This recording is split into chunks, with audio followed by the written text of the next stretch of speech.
హైదరాబాద్ ను drugs free సిటీగా చేయాలనే లక్ష్యంతో పనిచేస్తున్న ఈగల్ టీం గ్రాము గంజాయి దొరికినా కూడా గుండు పగలగొడుతోంది. వరుస తనిఖీల్లో విస్తుపోయే వాస్తవాలను వెలుగులోకి తెస్తోంది. గ్రేటర్ హైదరాబాద్ లో డ్రగ్స్ కల్చర్ కోరలు చేస్తోంది. ఎక్కడ చూసినా గంజాయి మత్తు పదార్థాల కేసులే వెలుగు చూస్తున్నాయి.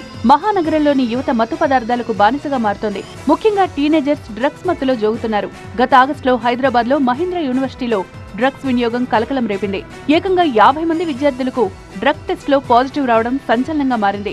ఈ ఘటన రాష్ట్ర వ్యాప్తంగా చర్చకు దారితీసింది. 2 నెలల క్రితం గచ్చిబౌలిలోనూ ఇలాంటి ఘటనే వెలుగు చూసింది. ఇప్పుడు బేగంపేటలోని ఓ హోటల్ మేనేజ్మెంట్ ఇన్స్టిట్యూట్ పై దాడులు చేసిన ఈగల్ టీం విస్తుపోయే వాస్తవాలు వెల్లడించింది. ఇన్స్టిట్యూట్ లో స్టూడెంట్స్ విచ్చలవిడిగా డ్రగ్స్ తీసుకోవడం చూసి పోలీసులే షాక్ అయ్యారు. విద్యార్థులందరికీ వైద్య పరీక్షలు నిర్వహించగా 11 మందికి గంజాయి డ్రగ్స్ పాజిటివ్ వచ్చింది. బర్త్డే పార్టీలో డ్రగ్స్ తీసుకున్నట్లు పోలీసులు గుర్తించారు. ఈ మేరకు 6 విద్యార్థులపై కేసు నమోదు చేశారు. కాగా గతంలోనూ ఇదే ఇన్స్టిట్యూట్ లో డ్రగ్స్ కేసులు వెలుగు చూసినట్లు ఈగల్ టీం వెల్లడించింది. ఎన్నిసార్లు తనిఖీలు చేసినా యాజమాన్యం నిర్లక్ష్యంగా వ్యవహరిస్తోందని ఆగ్రహం వ్యక్తం చేస్తోంది.